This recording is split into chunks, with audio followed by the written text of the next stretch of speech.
الله في الدنيا والآخرة فليمدد بسبب إلى السماء ثم ليقطع ولينظر هل يصيبن بيته ما يغيظ وكذلك أنزلناه آيات بينات وأن الله يهدي من يريد إن الذين آمنوا والذين هادوا والصابئين والنصارى والمجوس والذين أشركوا إن الله يفصل بينهم يوم القيامة إن الله على كل شيء شهيد ألم تر أن الله يسجد له من في السماوات والأرض ومن في الأرض والشمس والقمر والنجوم والجبال والشجر والدواب وكثير من الناس وكثير حق عليه العذاب ومن يهد الله فما له من مكرم إن الله يفعل ما يشاء هذان خصمان اختصموا في ربهم فالذين كفروا قطعت لهم ثياب من نار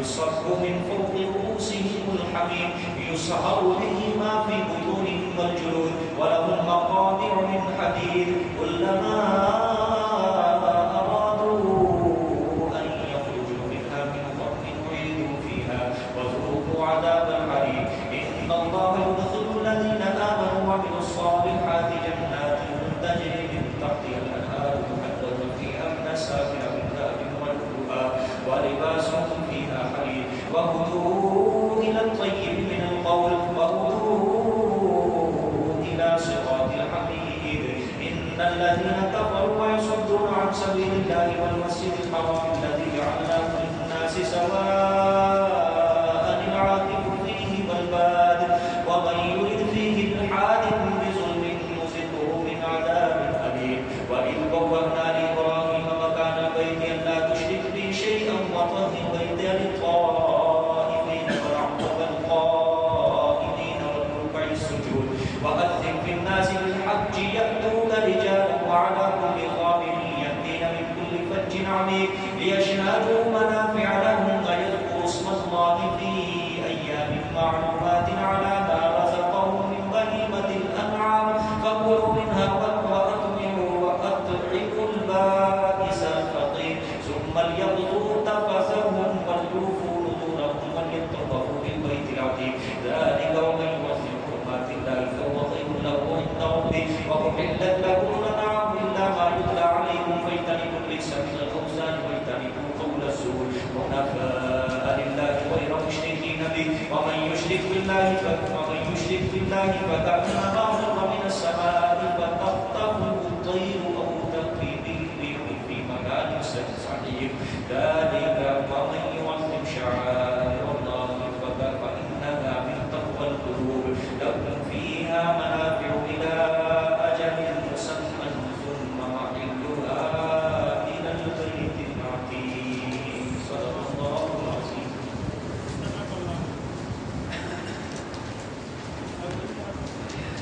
کل کے سبق میں یہ آیت نمبر 12 اور 13 دیکھتے ہیں. آیت نمبر 12 اور 13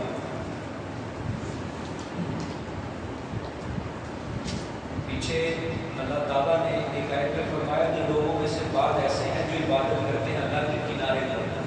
آیا تھا وہ کنارے پر اس طرح کہ اگر انہیں کوئی مصیبت پہنچتی ہے تو مطمئن ہو جاتے ہیں, سکون ہو جاتا ہے, مطمئن ہو جاتے ہیں, بس ٹھیک ہے کہ مذہب اسلام کے کنارے کے اوپر یعنی پورے اسلام کے داخلے ہوئے مذہب اسلام کے کنارے پر وہ اللہ کی عبادت کر رہے ہوتے ہیں. جب کوئی ان کو پہنچتی ہے کوئی خیر ٹھیک ہے بھلائی پہنچتی ہے تو مطمئن ہو جاتے ہیں, کہتے ہیں بس ٹھیک ہے مذہب اسلام اچھا ہے یہ ٹھیک ہے. اگر انہیں کوئی پہنچتی ہے مصیبت تو پھر وہ اسلام سے پھر جاتے ہیں, پھر کفر میں چلے جاتے ہیں. اللہ نے فرمایا دنیا اور آخرت کا یہ کیا ہے سارا نہ دنیا ملی نہ آخرت ملی. ٹھیک ہے. اب آگے اللہ نے فرمایا یدعو من دون اللہ ما لا یضرہ ولا ینفعہ, پکارتا ہے وہ اللہ کے علاوہ ان کو جو نہ اس کو نقصان پہنچا سکتے ہیں اور نہ اس کو نفع پہنچا سکتے ہیں. ایسی ہستیوں کو پکارتا ہے جو نہ اس کو نقصان پہنچا سکتے ہیں نہ نفع پہنچا سکتے ہیں. ٹھیک ہے. یعنی مذہب اسلام میں داخل ہو گیا جب بلائی پہنچی, ٹھیک ہے, مطمئن ہو گیا, اور جب مصیبت نہیں ٹلی پریشانی ختم ہی نہیں ہوئی پھر غیر اللہ کی عبادت کرنی شروع کر دی. اللہ نے فرمایا مجھ سے امید توڑ کے ایسی ہستیوں کو پکارا جو نہ نفع دے سکتے نہ نقصان پہنچا سکتے. ٹھیک ہے. ایک بات اگلی آیت میں دیکھیں، یدعو لمن ضرہ اقرب من نفعہ، پکارتا ہے وہ، پکارنا اس کا نقصان ہے، اس کا نقصان اقرب زیادہ قریب ہے من نفعہ، اس کے نفع سے. یعنی وہ غیر اللہ کو جو پکار رہا ہے اس کا جو پکارنا ہے وہ نقصان کیا ہے اس کا، وہ زیادہ قریب ہے اس سے نفع سے. یعنی نفع کیا ہے، دور ہے، نفع کیا ہے، دور ہے، نقصان کیا ہے، زیادہ قریب ہے. ٹھیک ہے. لیکن نفع ہے. اصل جو میں بات سمجھانا چاہتا ہوں، سوال جو اس آیت میں اٹھتا ہے، اللہ فرمانے اس لفظ سے یہ معلوم ہوتا ہے کہ نقصان زیادہ قریب ہے اس کے نفع سے. ٹھیک ہے. پکارنا، اللہ فرمانے پکارنے کے اندر نقصان زیادہ نفع کم. ٹھیک ہے.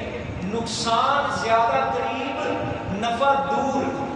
ٹھیک ہے کہ نہیں، یہ ذہن میں رکھنی ہے. نقصان زیادہ قریب نفع دور، لیکن نفع ہے صحیح. ٹھیک ہے. تو حالانکہ غیر اللہ کو پکارنے کے اندر تو نفع ہے ہی نہیں، رائی کے دانے کے برابر بھی نفع نہیں ہے ہی، نقصان ہوا. ٹھیک ہے. تو اس کا جواب یہ ہے کہ اصل میں یہ جو بات اللہ نے کی ہے یہ عرب کے محاورے کے تحت کی ہے. اللہ نے کہا عرب والے کسی معدوم چیز کو بعید کے ساتھ تعبیر کرتے تھے. معدوم کا مطلب ہوتا ہے کوئی چیز ہے ہی نہیں سرے سے. ٹھیک ہے. بعید کا مطلب دور. ٹھیک ہے.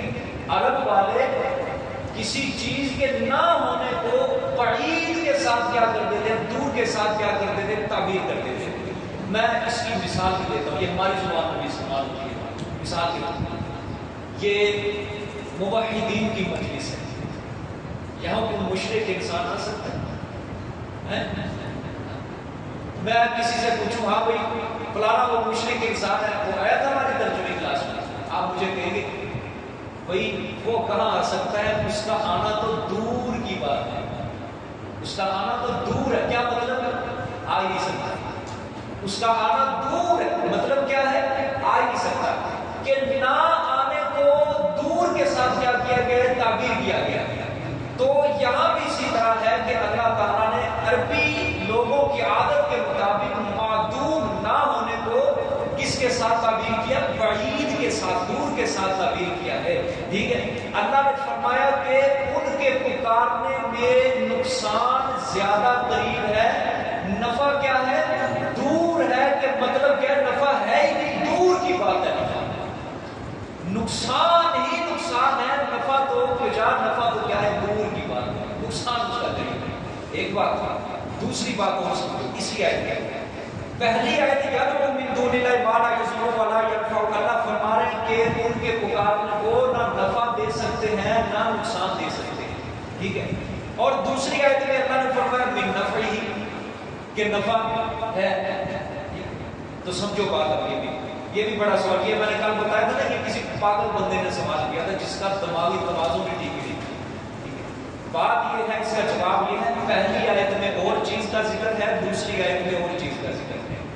پہلی آیت میں جس چیز کا ذکر ہے کہ کوئی مشرک انسان کسی غیر اللہ کو پکارتا ہے، اللہ کے علاوہ کسی اور ہستی کو، نبی کو، ولی کو پکارتا ہے، وہ نبی ولی نہ اس کو نقصان پہنچانے پر قادر ہے نہ اس کو نفع پہنچانے پر قادر ہے. ٹھیک ہے. نہ وہ غیر اللہ اس کو نقصان پہنچا سکتا ہے نہ نفع پہنچا سکتا ہے. ایک بات پہلی آیت میں اسی چیز کا ذکر ہے کہ نہ وہ اس کو نفع دے سکتے ہیں نہ وہ اس کو نقصان دے سکتے ہیں. ہاں یہ جو پکار دوسری آیت میں اللہ فرما رہے ہیں کہ یدعو لمن ضر، اس کا کیا ہے، ضرر ہے. ٹھیک ہے. کیا ہے اس کا، ضرر، نقصان ہے. پیچھے اللہ نے فرمایا آیت کے اندر کہ نقصان نہیں دے سکتے، اگلی آیت میں فرما رہے نقصان ہے. سمجھے، نقصان ہے مطلب کیا ہے. پچھلی آیت میں جو اللہ نے فرمایا وہ جن ہستیوں کو پکار رہا ہے وہ نقصان نہیں دے سکتے، وہ نفع نہیں دے سکتے. ہاں ان کی جو پکار ہے نا، پکار یہ باعث ضرر ہے. ان کو پکارنا کیا ہے، یہ باعث ضرر ہے، جو پکارنے والا بندہ ہوگا وہ اس کی سزا جہنم ہوگی۔ سمجھ آ گئی بات؟ پہلی آیت میں اللہ نے فرمایا نہ نقصان دے سکتے ہیں نہ نفع دے سکتے ہیں، اگلی آیت میں اللہ فرما رہے ہیں کہ ضرر ہے نقصان ہے۔ سمجھے؟ پہلی آیت میں مطلب اور ہے، دوسری آیت میں مطلب اور ہے۔ پہلی آیت میں مطلب کہ جس ہستی کو پکار رہے ہیں وہ نفع نہیں دے سکتے، وہ نقصان نہیں دے سکتے۔ ہاں جو دوسری آیت میں اللہ نے فرمایا ہاں ان ہستیوں کی جو پکار ہے یہ پکارنے والے کے لیے باعث ضرر ہے، یہ جو غیر اللہ کی اس نے پکار کی ہے یہ جہنم کے اندر جانے کا سبب ہے۔ سمجھے؟ بس یہ آگے دیکھیں جہاں سے آج پوچھیں من کان یظن ان لن ينصرہ اللہ فی الدنیا والآخرۃ فلیمدد بسبب الى السماء ثم فلیقطع فلینظر هل یصیبن کیدہ ما یغیظ۔ ترجمہ دیکھ لیں پھر میں اس میں وہ انسان جو ہے گمان کرتا اللہ ینصرہ اللہ، یہ کہ ہرگز مدد نہیں کرے گا اس کی اللہ، ینصرہ اس کا مطلب ہے اس ضمیر ہے، اس کی مدد نہیں کرے گا اللہ۔ اچھا فی الدنیا والآخرۃ، دنیا میں اور آخرت میں، فلیمدد بس چاہیے کہ وہ دراز کرے بسبب ایک رسی الی السماء طرف آسمان کی، ثم لیقطع پھر چاہیے کہ وہ رسی کو کیا کرے کاٹ ڈالے، فلیمدد بس چاہیے کہ وہ دیکھے هل یذھبن کیدہ، پھر چاہیے کہ دیکھے وہ آیا ختم کر دیتی ہے کیدہ اس کی تدبیر ما یغیظ جو اس کو غصے میں ڈالتی ہے۔ اچھا غور کرو آیت کے اندر اللہ نے فرمایا جو انسان گمان کرتا ہے یہ کہ اللہ اس کی ہرگز مدد نہیں کرے گا دنیا میں آخرت، کس کی مدد نہیں کرے گا؟ یہ آیت کے اندر ذکر نہیں ہے، کس کی مدد کرے گا آیت میں ذکر نہیں ہے۔ سمجھ آئیے کہ اس آیت کی 4 تفسیریں مفسرین نے کی ہیں، کتنی؟ 4 تفسیریں، لیکن صرف میں آپ حضرات کے سامنے 2 تفسیریں رکھوں گا، ٹھیک ہے، جو ضروری ہے۔ سمجھ آئی؟ پہلی تفسیر اس آیت میں جو اللہ نے فرمایا نا کہ وہ انسان جو گمان کرتا ہے کہ ہرگز مدد نہیں کرے گا اس کی اللہ، انسان سے مراد کافر انسان، مشرک انسان، ٹھیک ہے، مکے کے مشرک جو تھے کہ کس کی مدد نہیں کرے گا؟ اپنے نبی کی، اپنے نبی کی، کہاں پہ؟ دنیا میں اور آخرت میں۔ جو دشمنان اسلام ہیں، کافر ہیں، مشرک ہیں، اگر یہ سمجھتے ہیں، گمان کرتے ہیں کہ اللہ تعالیٰ اپنے نبی کی نہ دنیا میں مدد کرے گا، دنیا میں مدد کرنے سے مراد اسلام کو غلبہ نہیں دے گا اور کافروں کو نہیں مٹائے گا، ان کا دین ختم ہو جائے گا، اسلام دین ختم ہو جائے گا، اپنے پیغمبر کی دنیا میں مدد نہیں کرے گا اور آخرت میں اپنے پیغمبر کے درجے بلند نہیں کرے گا، تو پھر اس انسان کو چاہیے کہ فلیمدد بسبب الی السماء، ایک رسی پکڑے آسمان کی طرف اس کو ڈالے اور آسمان کی طرف ڈال کے چڑھ جائے اس رسی کے اوپر، ثم لیقطع چڑھ کے پھر کاٹ ڈالے، کس کو؟ مدد کو، اللہ کی جو مدد آ رہی ہے اس کو کاٹ کے دکھائے، ٹھیک ہے، کیونکہ وہ جو مدد ہے آسمان کے اوپر بغیر چڑھے اس کو ختم کرنا ممکن ہی نہیں، چڑھے گا تو مدد ہوگی، ٹھیک ہے کہ نہیں؟ اگر وہ اس بات کے اوپر قادر ہے کہ آسمان پر چڑھ کے اس کو قتل کرے تو کر کے دکھائے، ٹھیک ہے۔ آگے فلیظر هل یذھبن کیدہ ما یغیظ، بس چاہیے کہ وہ دیکھے کیا اس کی تدبیر میں جو اس کو غصے میں ڈالتی ہے اس نے کام کیا یا نہیں کیا، اس نے فیض و غضب کو، اس نے غصے کو دور کر دیا کہ کافروں کو غصہ چڑھتا تھا نا، ٹھیک ہے۔ تو مطلب یہ کہ غیظ و غضب سے چاہیے وہ جو مرضی تدبیر کر لے، وہ کافر مشرک جو مرضی اپنے غصے میں آ کر جو مرضی تدبیر کر لے، مگر کوئی ہیلا، کوئی تدبیر آسمانی مدد کو روک نہیں سکتی۔ اللہ اپنے پیغمبر کی مدد ضرور کرے گا، ٹھیک ہے کہ نہیں؟ تو غیظ و غضب کے اندر جو مرضی تدبیر کر لو وہ کبھی بھی آسمانی مدد کو روک نہیں سکتی، تو پھر غصہ کرنے کا کیا مسئلہ ہے؟ غصہ کرنا ہی نہیں چاہیے، پھر سیدھے سادھے اسلام کو روک کرنے کا چاہیے جب وہ مدد کو روک ہی نہیں سکتی۔ ایک تفسیر، ٹھیک ہے، کہ لن ینصرہ اللہ کے اندر کون مراد ہے کہ اللہ اس کی مدد نہیں کرے گا؟ کون مراد ہے؟ نبی علیہ السلام مراد ہے کہ اللہ ان کی مدد نہیں کرے گا دنیا اور آخرت۔ ایک تفسیر۔ دوسری یہ تفسیر جو ہے یہ حضرت شاہ صاحب رحمۃ اللہ علیہ کی تفسیر ہے، شاہ عبد القادر رحمۃ اللہ علیہ۔ حضرت شاہ صاحب نے بڑی پیاری تفسیر کی ہے، نہایت لطیف تفسیر کی ہے اور بڑے خوبصورت انداز میں انہوں نے اس آیت میں نبی علیہ السلام کو مراد نہیں لیا، انہوں نے اس آیت کو پچھلی آیت کے ساتھ جوڑا ہے، ربط کے ساتھ۔ کس طرح؟ کل کے سبق میں یہ آیت نمبر 11 دیکھیں، آیت نمبر 11 وَمِنَ النَّاسِ مَن يَعْبُدُ اللَّهَ عَلَىٰ حَرْفٍ، دیکھیں بھائی ہے نا وَمِنَ النَّاسِ، اس کے ساتھ حضرت نے اس آیت کو جوڑا ہے کہ وہ انسان کے لوگوں میں سے بعض ایسے من جو عبادت کرتے ہیں اللہ کی کنارے پر، یہ من ہے نا، من یعبد، یہ من وہ انسان، من کا مطلب وہ انسان جو عبادت کرتا ہے اللہ کی اوپر کنارے کی، ٹھیک ہے۔ اب دیکھیں آگے آیت میں، اسی آیت میں من کان یظن ان لن ینصرہ اللہ فی الدنیا والآخرہ، حضرت نے اس میں نبی علیہ السلام کو مراد نہیں لیا، انہوں نے اس کو پچھلی آیت کے ساتھ جوڑا ہے۔ ینصرہ کی جو ضمیر ہے وہ من کی طرف ہے، وہ انسان جو عبادت کرتا ہے اللہ کی کنارے پر، اس کے ساتھ اس کو جوڑا ہے۔ اب سمجھو مطلب یہ ہے جو شخص دنیا کے مسائل اور تکلیفوں سے گھبرا کر اللہ سے امید کو قطع کر دے، توڑ دے، سمجھ لو بات، مطلب کیا ہے؟ جو انسان دنیا کی مصیبتوں کے اندر، پریشانیوں کے اندر اس میں گھبرا کر اللہ سے امید کو کیا کر دے؟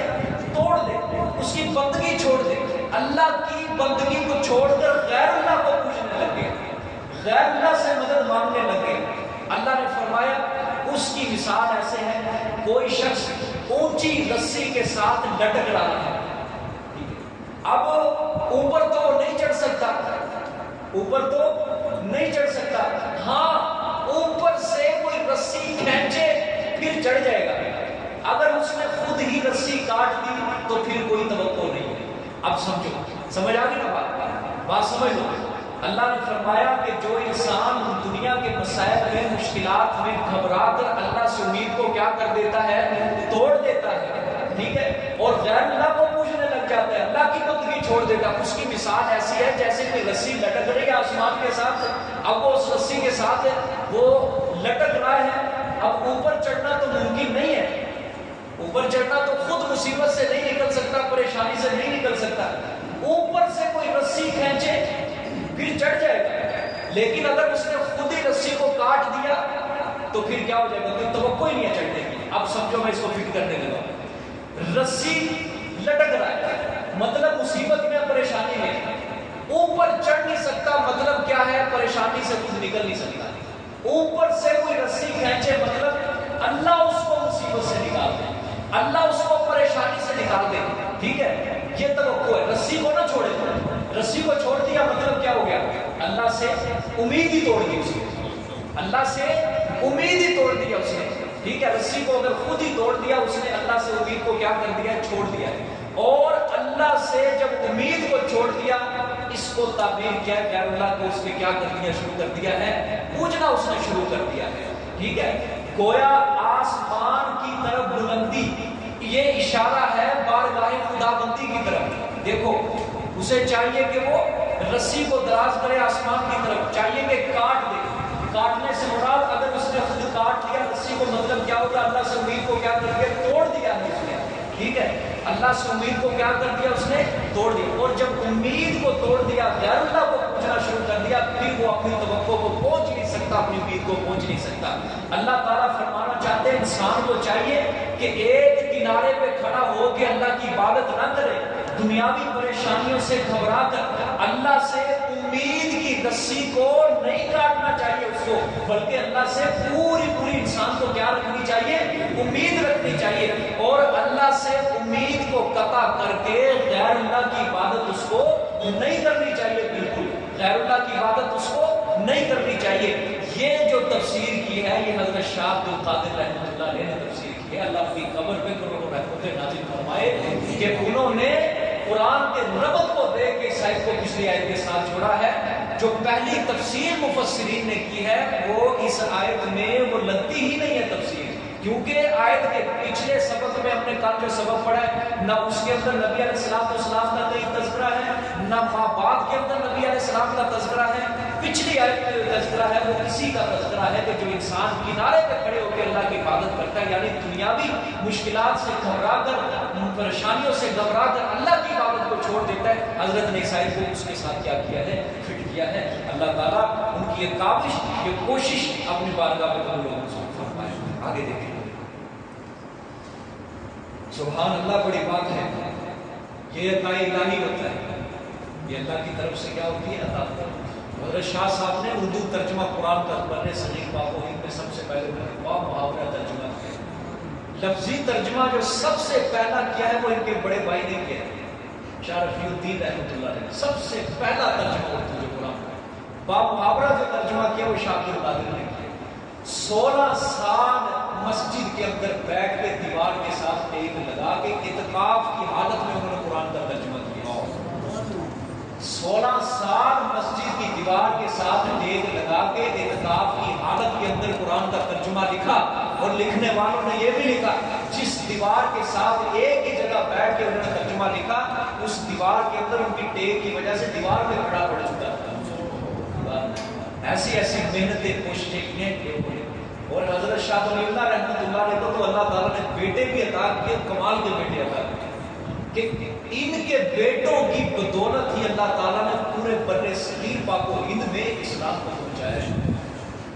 اسلام کو شاہ ولی اللہ رحمۃ اللہ علیہ، ان کے بڑے بیٹے تھے شاہ عبد العزیز رحمۃ اللہ علیہ، وہ بھی مفسر بھی، محدث بھی، مفسر بھی، تفسیر کے میدان میں بھی کام کیا، حدیث کے میدان میں بھی کام کیا۔ پھر اس کے بعد شاہ رفیع الدین رحمۃ اللہ علیہ، پھر اس کے بعد شاہ عبد القادر رحمۃ اللہ علیہ، پھر اس کے بعد شاہ عبد الغنی رحمۃ اللہ علیہ، اور شاہ عبد الغنی کے بیٹے شاہ اسماعیل شہید رحمۃ اللہ علیہ، بیٹے بھی، پوتے بھی، پوتیاں بھی، حتیٰ کہ سب کے سب مفسر گھرانہ محدث اللہ تعالیٰ نے ایسا گھرانہ، اور یہ قسمت والوں کو ملتا ہے، قسمت والوں کو ملتا ہے، ہر کسی کو نہیں ملتا کہ چاروں بیٹے مفسر بھی ہیں، محدث بھی، پھر آگے بیٹوں کے بیٹے اور بیٹیاں وہ بھی محدث اور وہ بھی مفسر ہیں، سبحان اللہ۔ اور پوتا ہندوستان میں باقاعدہ قبرستان ہے، ولی اللہ قبرستان ہے باقاعدہ، اس میں صرف شاہ صاحب کے خاندان والے دفن ہیں، شاہ ولی اللہ، شاہ عبد العزیز، شاہ عبد القادر، شاہ رفیع الدین، شاہ،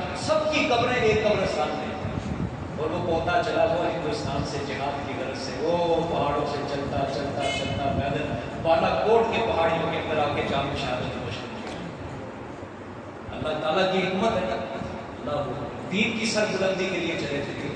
شاہ عبد العزیز نے فتویٰ دیا تھا نا کہ بس سب یہ کفر گڑھ ہے ہندوستان کی زمین، نکل جاؤ یہاں سے، ہجرت لے لو۔ حضرت شاہ صاحب اسماعیل شہید رحمۃ اللہ نے اپنے پیر سید احمد شہید کے ساتھ نکلے جہاد کی غرض سے، نکلتے نکلتے اپنے خبیثوں نے غداریاں کی، اپنوں نے غداریاں کی، سمجھے ہی پہاڑ یہ جب ہم گئے تھے یہ اسکر بھائی سارے، اس نے رہائشی نے جو شاہ اسماعیل شہید کے ادھر نام سے مسجد موسوم تھی، اس امام نے خود بتایا، کہتے یہ سامنے پہاڑی والے انہوں نے غداری کی، انہوں نے شاہ صاحب کا بتایا تھا سکھوں کو، انہوں نے مخبری ہے بھی مسلمان تھے ہمارے، اپنے غداری کی، کہتے آج تک اللہ نے ان کی نسلوں کے اندر کوئی عالم کوئی حافظ نہیں تھا۔ اور پھر اس نے دوسری طرف پہاڑی کی طرف اشارہ کیا کہ ان پہاڑی والوں نے شاہ صاحب کا ساتھ دیا تھا، اللہ نے ان کی نسلوں میں عالم بھی پیدا کیا اور حافظ بھی پیدا کیا، اللہ ان کی نسلوں سے دین کا کام دے رہا ہے۔ سمجھ رہی ہے؟ خیر بات بڑی دور نکل گئی۔ اللہ کے بندے کے ساتھ اگر ٹکر ہو گئے نا، اللہ کے بندے کے ساتھ، اللہ کے موحد بندے کے ساتھ کوئی اگر دغا بازی کرے گا، دھوکے بازی کرے گا، غداری کرے گا، اللہ اس کو دنیا میں ذلیل کر دیتا ہے، اس کی نسلوں کو بھی اللہ تعالیٰ بھی ذلیل کر دیتے ہیں۔ دیکھیں اللہ اکبر۔ وَكَذَلِكَ أَنزَلْنَا آيَاتٍ بَيِّنَاتٍ وَأَنَّ اللَّهَ يَهْدِي مَن يُرِيدُ، اور اسی طرح ہم نے اتارا اس قرآن کو آیات، جو آیات ہیں، جو دلائل ہیں واضح، وَأَنَّ اللَّهَ يَهْدِي مَن يُرِيدُ، بے شک اللہ ہدایت دیتا ہے جس کا ارادہ کرتا ہے۔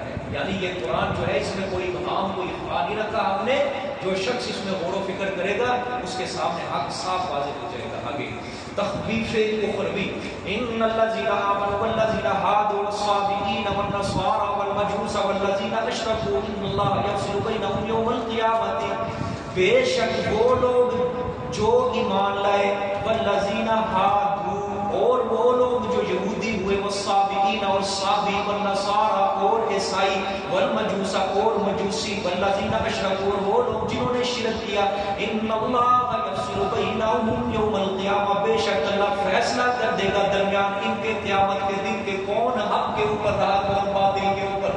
دنیا کے اندر تو سارے جھگڑا کرتے ہیں ہم حق کے اوپر ہم حق کے اوپر، لیکن اللہ قیامت کے دن پورا فیصلہ کر دے گا کون جنتی کون جہنمی، کون حق کے اوپر رہا کون باطل کے اوپر۔ سمجھے گے؟ اندر دیکھیں آج کے آمنو سے مراد ہے امت محمدیہ علی صاحب السلام، ٹھیک ہے؟ والذین ہادوا سے مراد یہودی لوگ، والصابئین یہ سورۃ بقرہ کے اندر لفظ ذکر ہے، سورۃ مائدہ کے اندر صابی، یہ میں نے آپ کو اس وقت بتایا تھا کہ حضرت ابراہیم علیہ السلام کے آخری لوگ مراد ہیں، ستارہ پرست لوگ مراد ہیں، ٹھیک ہے؟ یہ کہتے تھے کہ اس کا عالم کی جو تدبیر ہو رہی ہے یہ ستارے کر رہے ہیں، اس عالم کی کائنات کی تدبیر یہ ستاروں کے والے ہیں، یعنی یہ ستارے نظام چلا رہے ہیں۔ اور اللہ کی حکمت ہمارے اندر جیسے کہتے ہیں سارے گناہ موجود ہیں، آج بھی ہمارے مسلمان کہتے ہیں یہ ہر کسی کا نام ستارے کے ساتھ کیا ہوا ہے ملا ہوا ہے، اس کی قسمت جڑی ہوئی ہے، یہ انہی کا گناہ آج ہمارے اندر، یعنی یہ صافی اللہ نے بہت کم لفظ قرآن میں استعمال کیا اس طریقے، لیکن اس کی بھی بری حرکت ہمارے اندر پائی جا رہی ہے۔ یہ انگلیوں کے نگینے ہوتے ہیں، اس کا تعلق اس کے ساتھ ہوتا ہے، ہر نگینے کا تعلق ستارے کے ساتھ، یہ شرک ہے، یاد رکھنا یہ شرک ہے۔ کسی پتھر کے اندر کوئی طاقت نہیں ہے کسی کی قسمت چمکائے یا کسی کو قسمت خریدے، کچھ بھی نہیں، یہ بے جان چیز ہے، کوئی چیز نہیں ہے، سمجھے؟ اور یاقوت مرجان اور جنتی پتھروں کے نام ہے، سمجھے؟ یہ دنیا والے پتھر وہ مراد نہیں، ٹھیک ہے؟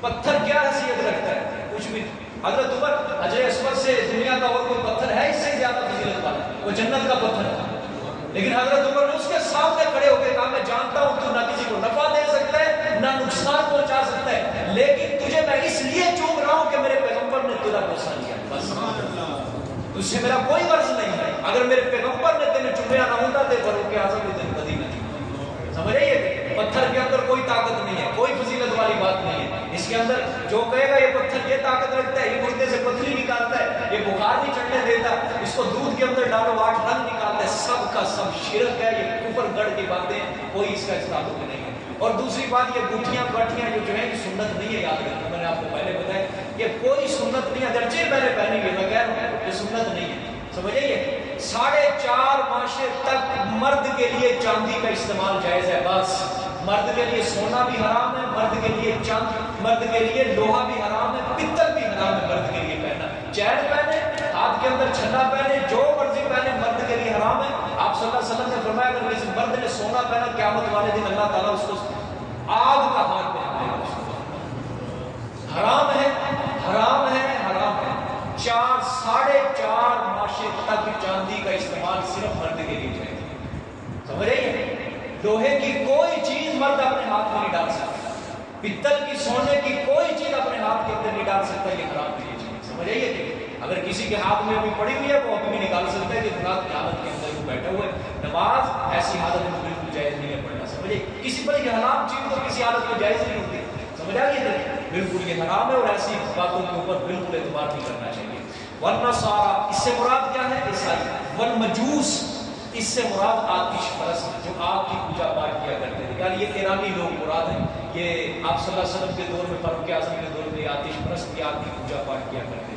والذین اشرکوا وہ لوگ جنہوں نے کیا کیا؟ شرک کیا، بت پرست مراد ہے، یعنی سارے مشرک جتنے بھی ہیں جس کی عبادت کریں وہ سارے اس کے اندر شامل ہیں۔ اللہ نے فرمایا میں قیامت والے دن فیصلہ کروں گا، صبر کرو کون حق کے اوپر رکھوں، ان اللہ علی کل شیء شہید، بے شک اللہ اوپر ہر چیز کے کیا ہے؟ گواہ ہے۔ الم تر ان اللہ یسجد له من فی السماوات ومن فی الارض والشمس والقمر والنجوم والجبال والشجر والدواب وکثیر من الناس۔ سبحان اللہ۔ دلیل توحید عقلی نمبر 2، کل ایک دلیل گزر چکی ہے، اللہ نے انسان کے بارے میں بتایا، یہ دوسری دلیل ہے اپنی توحید کی۔ کیا تم نہیں دیکھتا بے شک اللہ سجدہ کر رہے ہیں واسطے اس اللہ کے جو کچھ آسمانوں میں ہے، ومن فی الارض جو کچھ زمینوں میں ہے، والشمس اور سورج، والقمر اور چاند، والنجوم اور ستارے، والجبال اور پہاڑ، والشجر اور درخت، والدواب اور جانور، وکثیر من الناس اور بہت سارے لوگ، وکثیر حق علیہ العذاب اور بہت سارے لوگ کے ثابت ہو چکا ہے اوپر ان کے اللہ کا عذاب۔ دیکھیں جی سمجھیں، یہ سجدے سے مراد پتہ کیا ہے؟ سجدے سے مراد انقیاد کام یعنی جھکنا، یہ سجدے سے مراد ہمارے والا سجدہ نہیں۔ دیکھو دو قسم کا سجدہ ہے ہر چیز کے لیے، دو قسم، ٹھیک ہے؟ اللہ نے فرمایا انسان تو اس پر نظر نہیں ڈالتا، اپنے عقل سے سوچتا نہیں ہے، غور و فکر نہیں کرتا، کائنات کی ہر چیز میرے آگے جھکی ہوئی ہے، میرے حکم کی تابع فرما بردار ہے، آسمان ہے، زمین ہے، سورج ہے، چاند ہے، ستارے ہیں، درخت ہے، پہاڑ، سب کچھ میرے آگے جھکے ہوئے ہیں، ٹھیک ہے؟ ایک سجدہ تو یہ ہے جس میں زمین و آسمان بھی جھکے ہوئے ہیں، سورج بھی جھکا ہوا ہے، چاند بھی جھکا ہوا ہے، ستارے بھی جھکے ہوئے ہیں، ایک سجدہ ہے۔ مطلب تکوینی طور پہ وہ اللہ کے حکم کے آگے بے بس ہے، تکوینی طور پہ اللہ کے حکم کے آگے کیا ہے؟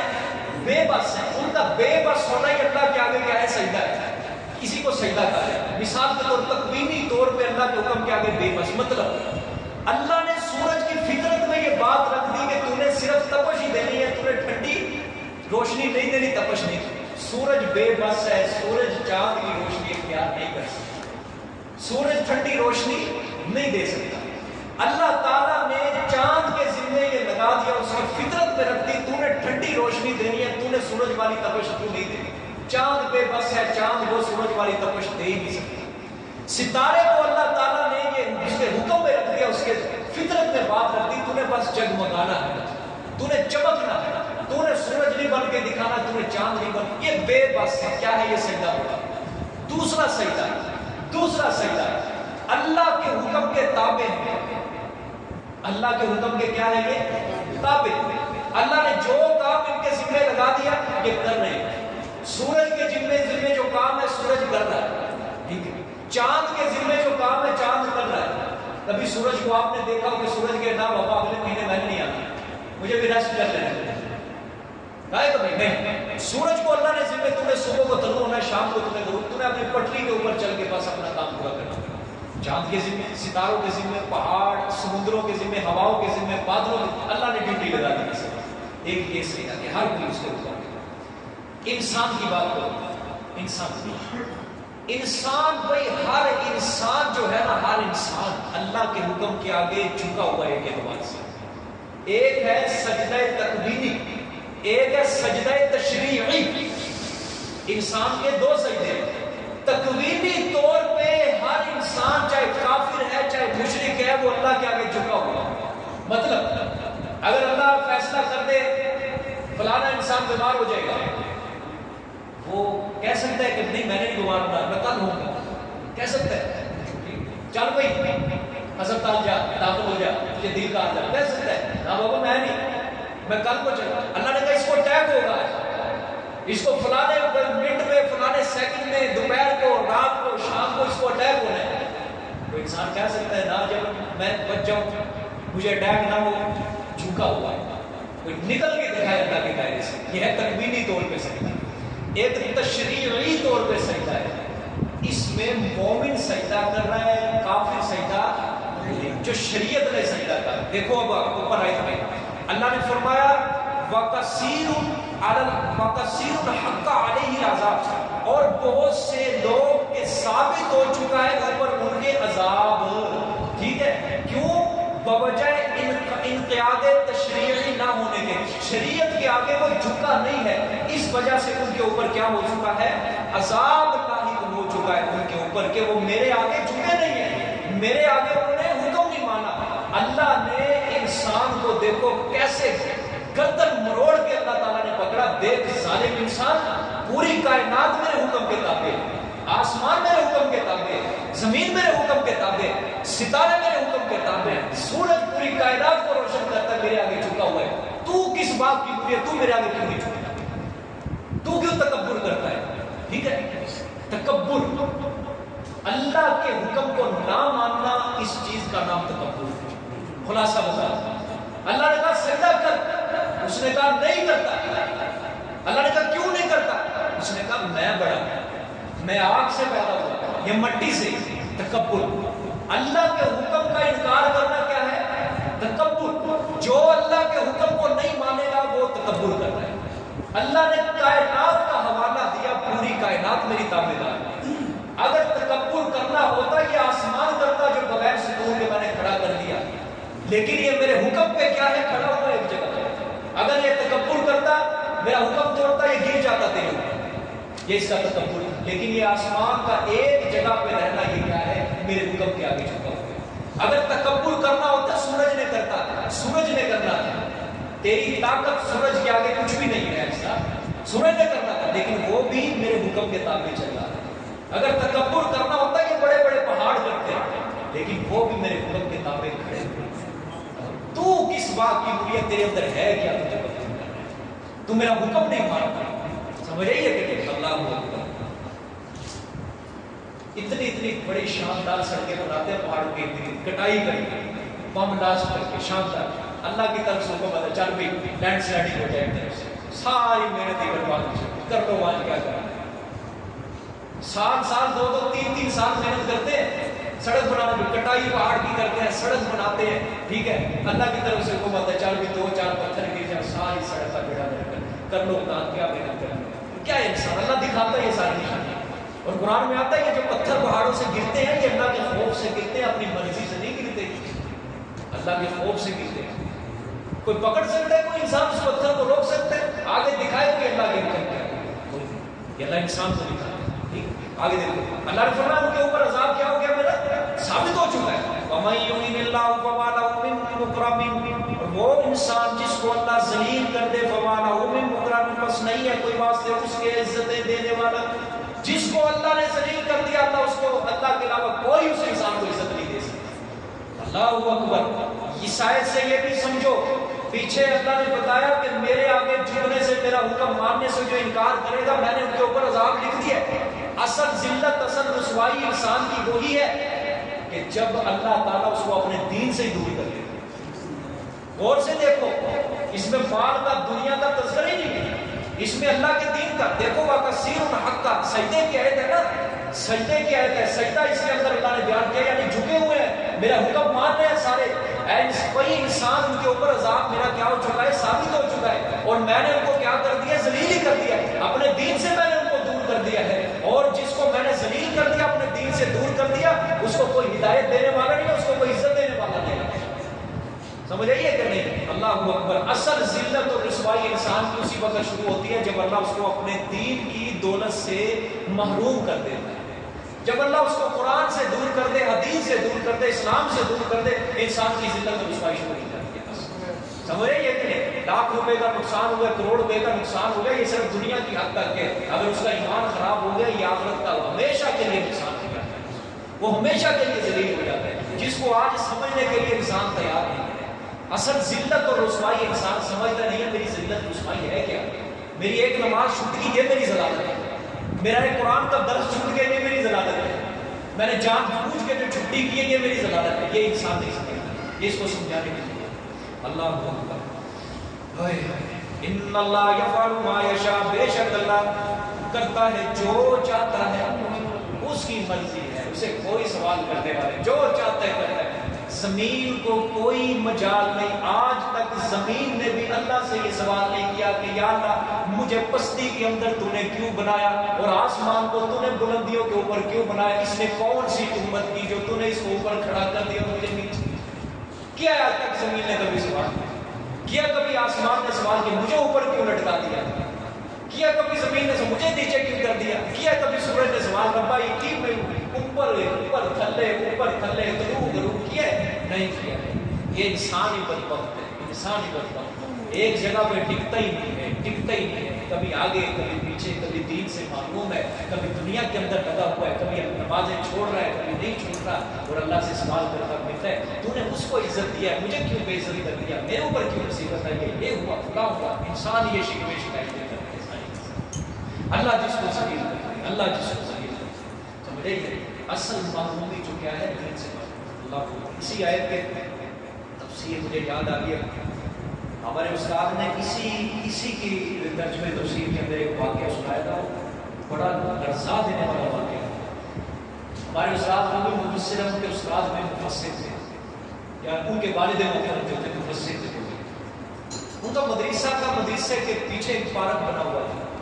جو طالب علم کے مدرسے کے وہ اس میں فٹ بال کھیلنے کے لیے جایا کرتے تھے. ایک طالب علم جو تھا بڑا ذہین، پورا مدرسہ اس کی ذہانت کے اوپر فریفتہ تھا. کہتے کمال کی اللہ نے اس کو ذہانت دی تھی کہ ایک صفحہ وہ پڑھتا تھا کتاب کا، اس کو دوبارہ پڑھنے کی ضرورت نہیں، جب مرضی اس کو پوچھ لو زبانی ہر بار سنا دے. سارے طالب علموں کے اندر ذہین دین اللہ نے کمال کی ذات دی کہ استاد بھی اس کی کیا کرتے تعریف کرتے.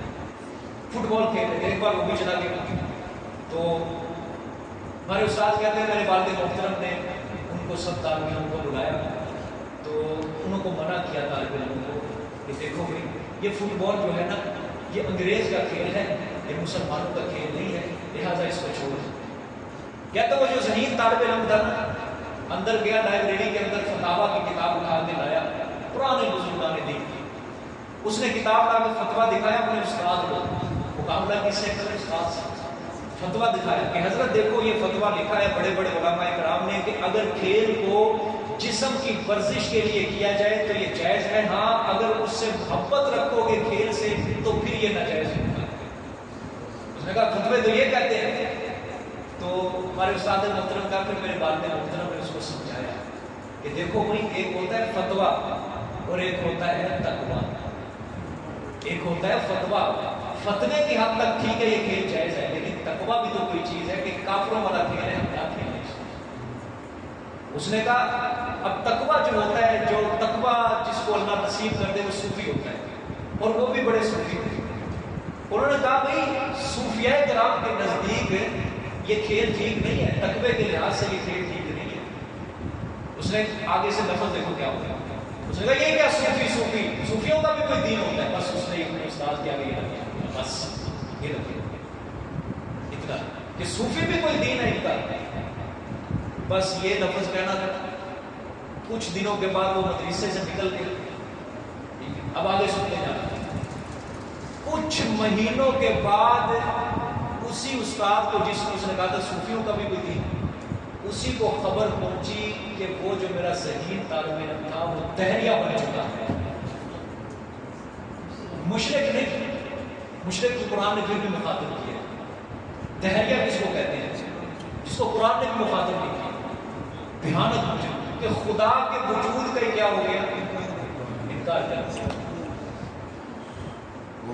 استاد کی بے ادبی، استاد کے سامنے بولنا، اس کے آگے بکواس کرنا، اس سے مقابلہ کرنا. اللہ نے چند مہینوں کے اندر اس کی عقل کے اوپر پردہ ڈالا، اس کو دہریہ بنا دیا. یہ لے یہ تم نے استاد کی ناکامی کی. سمجھ رہی ہے کہ ہاں اللہ اکبر. بھائی شیطان بھی خدا کے وجود کا قائل ہے. شیطان بھی نہیں کہہ سکتے، وہ بھی اس کے وجود کا قائل ہے. وہ دہریہ تو وہ ہے جو اللہ کی ذات کا انکار کر رہا ہے. سمجھ رہی ہے کہ بڑی جس کو اللہ ذلیل کرتے ہیں اس کو عزت ہے.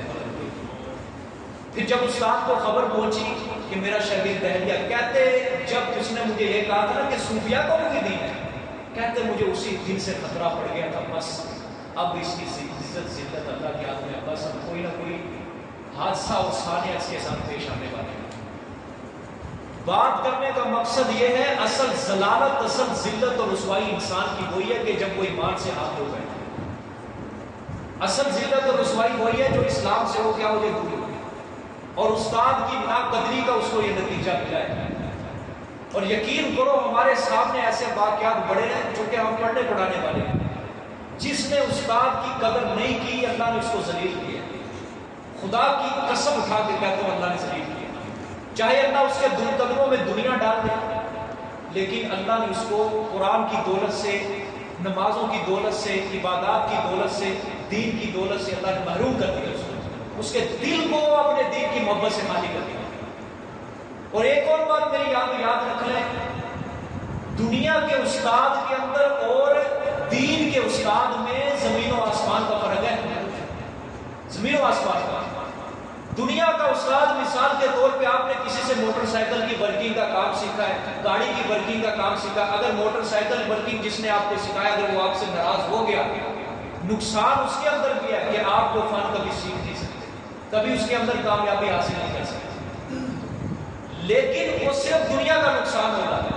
جس نے اپنے دین والے استاد کی بے عزتی کی، ناقدری کی، اللہ اس کو دینی لحاظ سے بھی ذلیل کرے گا، اللہ اس کو دنیاوی لحاظ سے بھی ذلیل کرے گا، دونوں لحاظ سے اللہ تعالیٰ اس کو ذلیل کرے گا، دنیا میں بھی اور آخرت کے اندر بھی اللہ اس کو ذلیل اور رسوا کرے گا۔ بات سمجھ میں آئی ہے کہ نہیں؟ استاد کے سامنے بھئی یہ آج اللہ نے یہ مرتبہ جو اللہ کا شکر ہے، اس کا لاکھ شکر ہے، یہ مرتبہ دیا ہے، کس وجہ سے؟ ہم نے بھی اپنے استادوں کی چوٹیاں اٹھائی ہیں۔ استاد ہمارے جب چلتے تھے تو ہم مجال ہے ہمارا قدم استاد کے قدم سے آگے ہوتے، استاد آگے اور ہم پیچھے پیچھے اس کے قدم کے اوپر چلتے ہیں۔ اگر صبح کو استاد مدرسے میں انٹر ہوتا تھا، مدرسے کے اندر جب داخل ہوتا تھا تو جوتی اٹھاتا تھا اپنے استاد ہاتھ کے اندر، ہم بھاگ کے جاتے تھے، اسے ہاتھ سے جوتی لے کے پھر اپنے مقام تک پہنچا کے آتے تھے، پھر استاد کو جوتوں کے اندر پڑے۔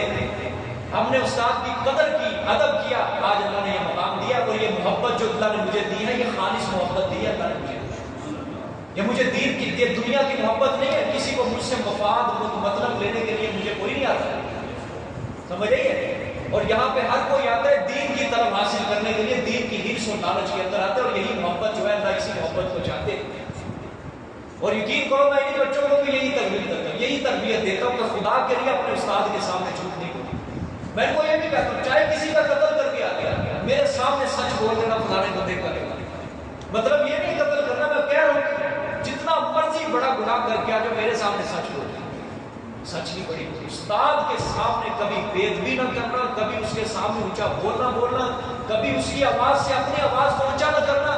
جب تک تم اپنے استاد کے قدموں میں نہیں گرو گے، مطلب یہ کہ اس کے سامنے جھکو گے نہیں، ادب نہیں کرو گے، کوئی استفادہ حاصل کر ہی نہیں سکتے۔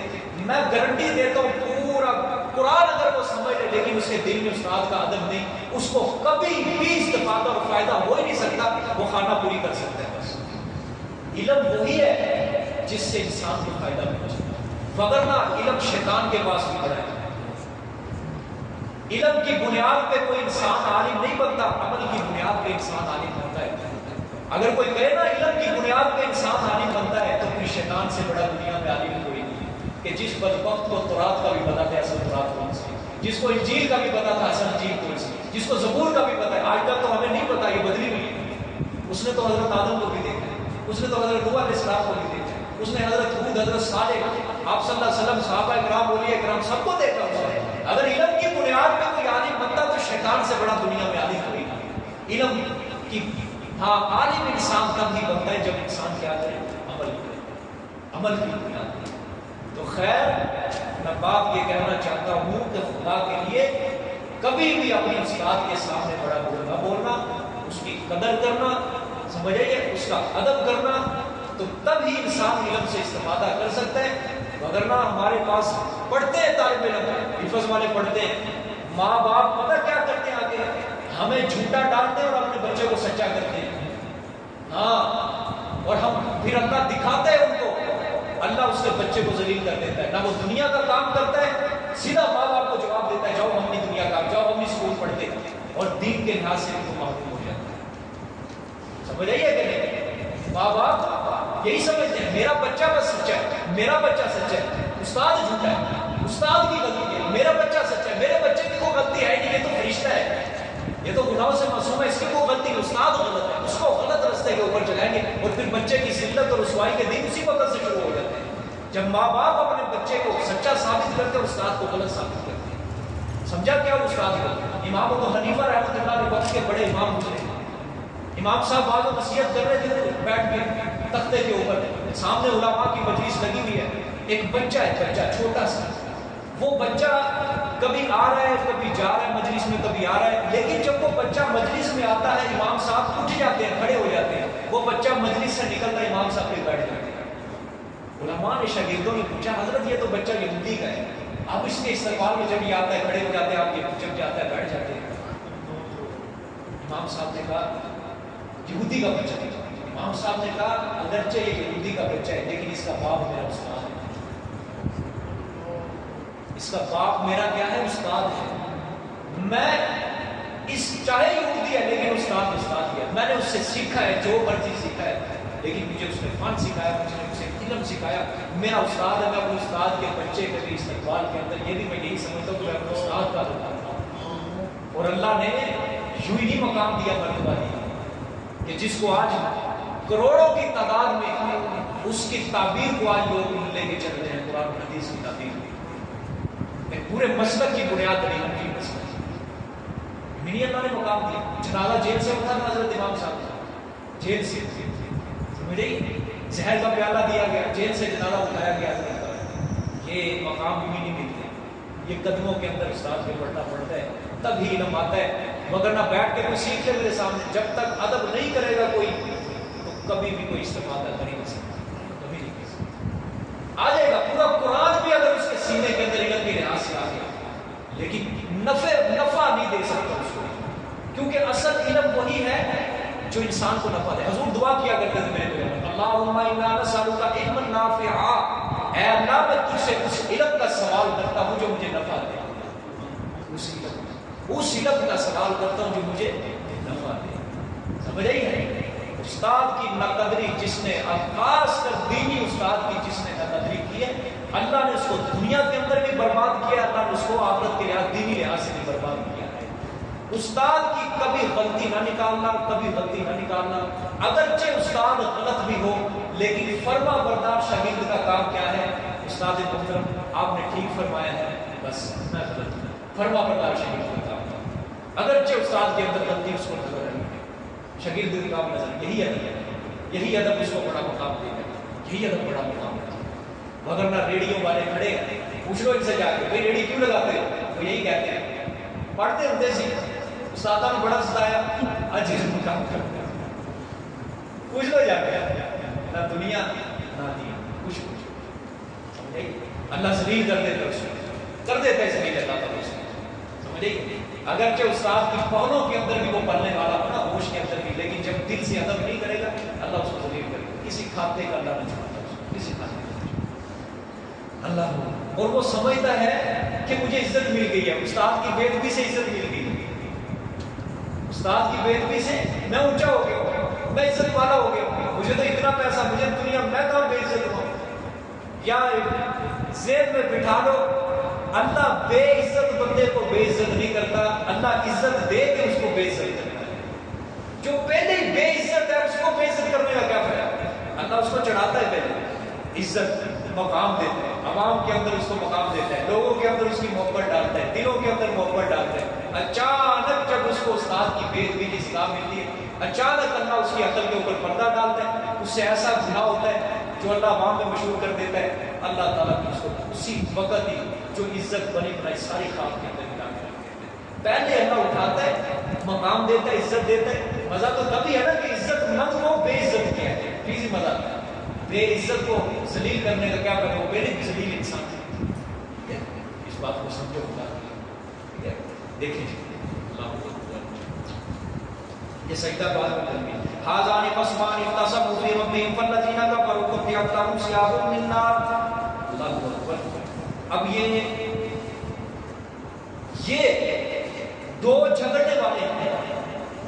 اختصموا فی ربہم، جھگڑا کریں اپنے رب کے بارے میں، مطلب توحید کے بارے میں. اچھا، دو جھگڑنے والوں سے مراد موحد اور مشرک. توحید پر اس بھی جھگڑتا ہے نا کہ میرا رب ایک ہے اور میرا رب بھی مشرک کشا ہے اور میرا اللہ ہی حاجت روا ہے.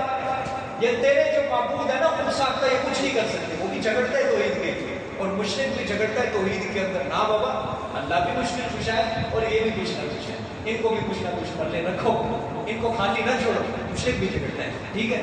ہاں، اللہ نے آگے دیکھو، الذین کفروا قطعت لہم ثیاب من نار. بس وہ لوگ جنہوں نے کفر کیا، شرک کیا، قطعت کاٹے جائیں گے، تیار کیے جائیں گے واسطے ان کے کپڑے آگ کے. جی بھی اس آیت کو کیا کہتے ہیں بتا سکتا ہے کوئی؟ خدا کے لیے چپ نہ کرنا، نہ دل توڑنا ہے. ہاں، جزاک اللہ. تخفیف اخروی، وہ آخرت کے عذاب کا ڈراوا ہے، جنت کے عذاب کا ڈراوا ہے. یصب من فوق رؤوسہم الحمیم. اللہ نے فرمایا ان کے لیے کپڑے تیار کیے جائیں گے آگ کے، یعنی ان کا بدن بھی آگ سے لپٹا ہوگا. یصب ڈالا جائے گا من فوق رؤوسہم، ان کے سروں کے اوپر سے، حمیم کھولتا ہوا پانی، گرم پانی. یسحر بہ ما فی بطونہم والجلود، گلایا جائے گا. گرم پانی سے گل جاتی ہے نا، گلایا جائے گا بھی ساتھ اس پانی کے ماں فی بطونی جو کچھ اس کے پیٹ کے اندر انتڑیاں میدا کلیجہ جگر سب کچھ گل جائے والجلود اور چمڑا بھی یعنی ایسا پانی کے پائے جلد تک اس کا اثر پڑے گا چمڑا بھی گل جائے گا اللہ اللہم حفظنا اللہ سب کی حفاظت بارہم مقامیوں من حدید اور واسطے ان کے مقامیوں گرز ہوں گے لوہے کے گرز ہتھوڑے لوہے کی لاٹھیاں گرز علماء آرادو ان یخرجو منہا من غم جب بھی کوئی جہنمی ارادہ کرے گا ان میں سے یہ کہ نکل جائے منہا اس جنت سے من غم سے وعیدو فیہا لٹا دیے جائیں گے وہ واپس اس جہنم میں تھوڑے مار کر گرز مار کر لاٹھیاں مار کر جس طرح گدھا اپنی چال کو چھوڑتا ہے گدھا چلانے والا اس کا مالک لاٹھی مار کر اس کو سیدھے رستے کے اوپر لگا اسی طرح جہنمیوں کو بتایا جائے گا یہی تمہاری راہ ہے یہی تمہارا راستہ ہے اللہ اکبر وذوقوا عذاب الحریم اور فرشتے کہیں گے چکھو تم عذاب آگ کا یعنی چکھو دنیا میں اسی کی مخالفت کرتے تھے نا اسی کی جھٹلاتے تھے ہمیں نہیں مرنے کے بعد کوئی زندگی نہیں ہے ہمیں کہاں جنم کا عذاب ملے گا یہ تو نا چکھو ابھی سکھا کو جس کو جھٹلاتے تھے اللہ ہم سب کی حفاظت فرمائے اللہ بڑی سخت سزائیں ہیں آگے بڑی مشکل گھاٹیاں بڑی بڑی مشکل گھاٹیاں دنیا کی مشکل گھاٹیاں تو ہے ہی کچھ نہیں ہمارے پاس تو تھوڑا سا پیسہ کم ہو جائے ہم فوراً اولاد کے بارے میں فکر نہیں اتنی بھوکے مر جائیں یہ تو کوئی مشکل گھاٹی نہیں آخرت کی گھاٹیاں بڑی مشکل ہیں اس کی ایک ایک منزل طے کرنا بڑی مشکل ہے قبر اس کے بعد قیامت پھر کیا ہے پھر حشر پھر میزان پھر اللہ کا عدل و انصاف ہے اس کے بعد جنت جہنم فیصلے یہ بڑی بڑی مشکل گھاٹیاں ہیں اللہ ہم سب کی حفاظت فرمائے اس کے لیے تیاری کرو خدا کے لیے اس کے لیے تیاری کرو سارے آگے بشارت ان اللہ یدخل الذین آمنوا وعملوا الصالحات جنات تجری من تحتها الانہار بے شک اللہ داخل کرے گا ان لوگوں کو جو ایمان لائے توحید پر ہوئے اور نیک عمل کیے جنات تجری من تحتها الانہار باغات ہوں گے ان کے ایسے باغات چلتی ہوں گی ان کے نیچے سے نہریں یحلون فیہا من اساور من ذهب ولؤلؤا سبحان اللہ پہنائے جائیں گے بیچ ان کے کنگن سونے کے جنتیوں کو کنگن ادھر جا کے سونا جائز ہوگا ادھر حرام ہے سونا سمجھے پہنائے جائیں گے ان کو اس جنت میں فیہا من اساور من ذهب کنگن من ذهب سونے کے ولؤلؤا اور موتی کے کنگن ہیرا مراد ہے موتی کے کنگن اچھا تین قسم کے اللہ کنگن دے گا جنت میں ایک سونے کا ایک چاندی کا ایک موتی کا یہاں پہ کس کا ذکر موتی اور سونا سورۃ دہر کے اندر ہے وَحُلُّوا أَسَاوِرَ مِن فِضَّةٍ فضت چاندی کا کنگن گویا تین قسم کے کنگن ہوں گے سونے کا چاندی کا اور موتی دنیا والے سونا مراد نہیں ہے یہ تو ظالم ہوگا پانی پھیر کے 2-4 دنوں کے اندر مہینہ سال کے اندر وہ سونا خراب ہو جاتا ہے ٹھیک ہے لیکن وہ سونا ہو رہی سونا ٹھیک ہے وہ چاندی ہو رہی چاندی وَلِبَاسُهُمْ فِيهَا حَرِيرٌ اور لباس ان کا اس میں ریشم کا ہو دنیا کے اندر ریشم حرام ہے لیکن جنت کے اندر یہ بھی کیا ہو جائے گی ٹھیک ہے حلال ہو جائے گی پہننے کا لباس گویا جنت کے اندر کسی قسم کی کوئی پریشانی ہے ہی نہیں ملبوسات مشروبات مقبولات کھانا پینا سمجھے سب کچھ عیش و عشرت کے اندر دنیا جو ہے یہی آزمائش کرنا ہے یہی مصیبت گڑھ ہے سب کچھ یہی ہے سمجھو بات دنیا میں دیکھو یا نعمت ہے یا مصیبت خلاصہ نکالنے لگا نعمت دے کے اللہ پھر بھی آزماتا ہے شکر کرتا ہے مصیبت دے کے بھی آزماتا ہے صبر کرتا ہے ہر انسان دنیا کے اندر یا نعمت میں ہے یا مصیبت میں لبے لباب دنیا آزمائش لاتا ہے نچوڑ ہے یہ آزمائش ہے آزمائش کی خاطر ہے دارالامتحان آخرت دارالجزا. یہ پرچہ اللہ نے دیا ہے ہمیں. کچھ اللہ نے نعمت کے سوال کیے ہیں, کچھ اللہ نے مصیبت کے سوال کیے ہیں. جواب ہم نے دینا ہے. اور کس طرح دینا ہے؟ قرآن سمجھ کے, دین سمجھ کے, اپنی عقل کے ذریعے, اپنے نیک عملوں کے ذریعے. ٹھیک ہے, اس کے اندر جواب ہمیں. کون پاس ہوگا کون فیل ہوگا یہ اللہ نے قیامت والے دن چیک کرنا ہے. کس کے اوپر ٹک لگے گا کس کے اوپر کانٹا لگے گا یہ اللہ نے قیامت والے دن چیک کرنا ہے. اللہ ہم سب کو کامیاب کرے. اللہ ہم سب کو کامیاب کرے. سب کو کامیاب. اللہ کو میں اس کے احسان کا خواہش ہوں. بس ہم سب اللہ کے احسان کے خواہش ہیں. عبادتیں دکھائیں گے اللہ, عبادتیں دکھائیں گے. یہ 5 وقت کی عبادت یہ صحیح دیکھیے. جب سجدے کیے گرتے ہیں سجدوں میں اپنی حسرتوں کی خاطر اقبال. اگر گرتے صرف عشق خدا میں تو کوئی حسرت ہی باقی نہ رہے. آج تو سجدوں کے اندر بھی ہم گرتے ہیں حسرت کی خاطر. میرا گھر بن جائے, مجھے مال مل جائے, کروڑ روپیہ مل جائے, گڈی خراب ہوگی بڑی گڈی میں حسرتوں کی. اقبال جاؤ گے کدھر؟ ہر طرف سے اس نے گھیرا ہوا. علامہ اقبال خدا اللہ نے اس کو عطا الہی دی. اس کی شاعری فی البدی شاعری عطا الہی. جدھر بھی مسلمان جائے گا ادھر اقبال گھیر لے گا. اور قرآن کا عکس ہے اس کی شاعری. عکس قرآن کی کوئی آیت بھی پڑھ لو آپ کو گھیر لے گی.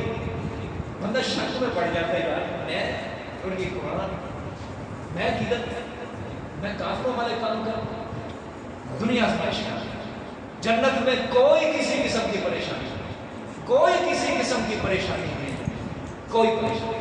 دنیا میں تو بیوی کی بھی پریشانی ہے. یہ بھی بڑی مصیبت ہے, پریشانی. ہوں گے کچھ آدمی ایسے مظلوم, اللہ تعالیٰ ان کو ظلم سے نجات عطا فرمائے.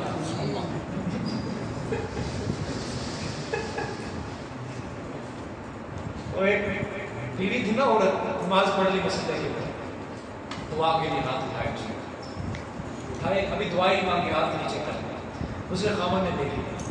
اس کے خامن نے کہا اوئے تو نے دعا کے لیے ہاتھ اٹھائے, دعا کیوں نہیں مانگی تو نے؟ اللہ چلاؤ جی لائٹ ختم کرتے ہیں بس. اب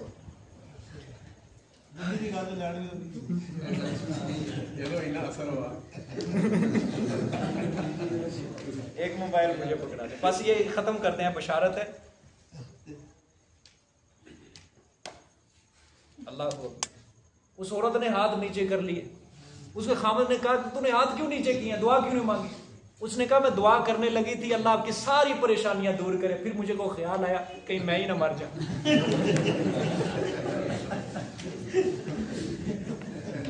اس نے اپنا فائدہ سوچا, میرے خیال آئے گا تو میں ہی نہ مر جاؤں, یعنی میں تیرے لیے پریشانیوں بڑی. اللہ وَلِبَاسُهُمْ فِيهَا حَرِيرٌ, اور ان کے لباس اس میں ریشم کے ہوں گے. وَهُدُوا إِلَى الطَّيِّبِ مِنَ الْقَوْلِ, اللہ فرما رہے یہ ساری ان کو جزا, یہ ساری ان کو یہ جنت کے نعمتیں کیوں دی جائیں گی؟ اس لیے کہ دنیا میں وہ ہدایت کیے گئے طرف عمدہ بات کی.